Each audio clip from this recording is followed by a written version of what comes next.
Que ton nom soit sanctifié, que ton règne vienne, que ta volonté soit faite sur la terre comme au ciel. Donne-nous aujourd'hui notre pain quotidien. Pardonne-nous nos offenses, comme nous pardonnons à ceux qui nous ont offensés.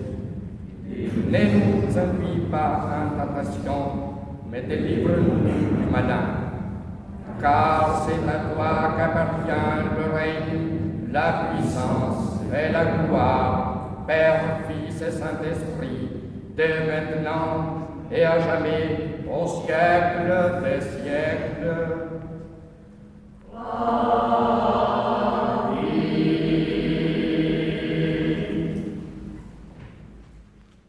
Genèse, chapitre 15. Après ces événements, la parole de l'Éternel fut adressée à Abraham dans une vision.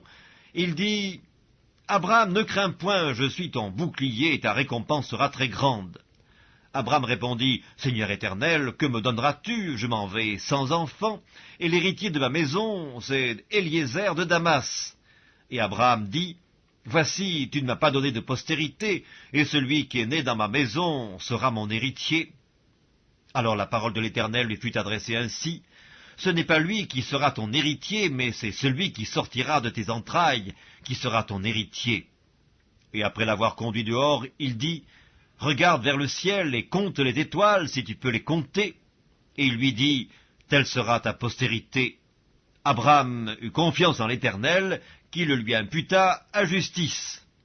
L'Éternel lui dit encore, « Je suis l'Éternel qui t'ai fait sortir d'Ur en Chaldée pour te donner en possession ce pays. » Abraham répondit, « Seigneur Éternel, à quoi connaîtrai-je que je le posséderai ?» Et l'Éternel lui dit, « Prends une génisse de 3 ans, une chèvre de 3 ans, un bélier de 3 ans, une tourterelle et une jeune colombe. » Abraham prit tous ces animaux, les coupa par le milieu, et mit chaque morceau l'un vis-à-vis de l'autre, mais il ne partagea point les oiseaux. Les oiseaux de proie s'abattirent sur les cadavres, et Abraham les chassa. Au coucher du soleil, un profond sommeil tomba sur Abraham, et voici une frayeur et une grande obscurité vinrent l'assaillir. Et l'Éternel dit à Abraham, « Sache que tes descendants seront étrangers dans un pays qui ne sera point à eux. Ils y seront asservis, et on les opprimera pendant 400 ans. Mais je jugerai la nation à laquelle ils seront asservis, et ils sortiront ensuite avec de grandes richesses. Toi, tu iras en paix vers tes pères, tu seras enterré après une heureuse vieillesse.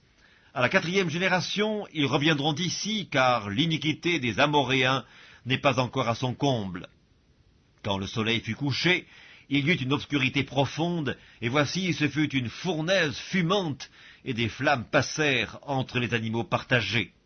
En ce jour-là, l'Éternel fit alliance avec Abraham et dit, « Je donne ce pays à ta postérité, depuis le fleuve d'Égypte jusqu'au grand fleuve, au fleuve d'Euphrate, le pays des Kéniens, des Kénésiens, des Cadmoniens, des Hétiens, des Phéréziens, des Réphaïm, des Amoréens, des Cananéens, des Girgasiens et des Jébusiens. » Je chanterai, Seigneur, tes œuvres magnifiques, ton auguste pouvoir, ta suprême grandeur.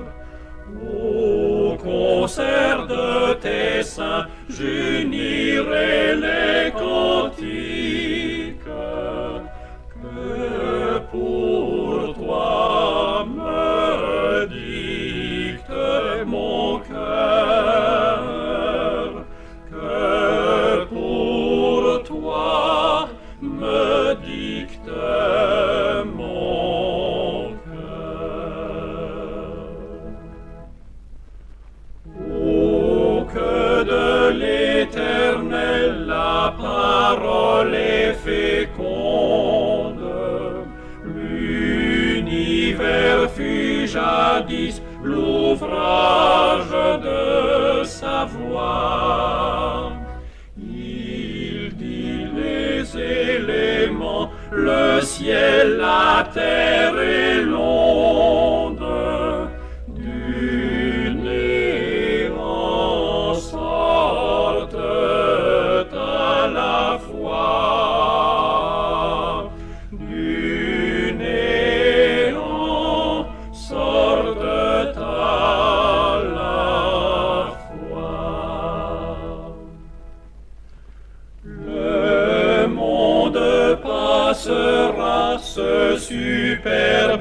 l'édifice.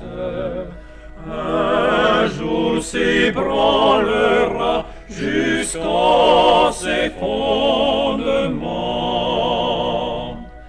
Ta sagesse, grand Dieu, ta bonté, ta justice,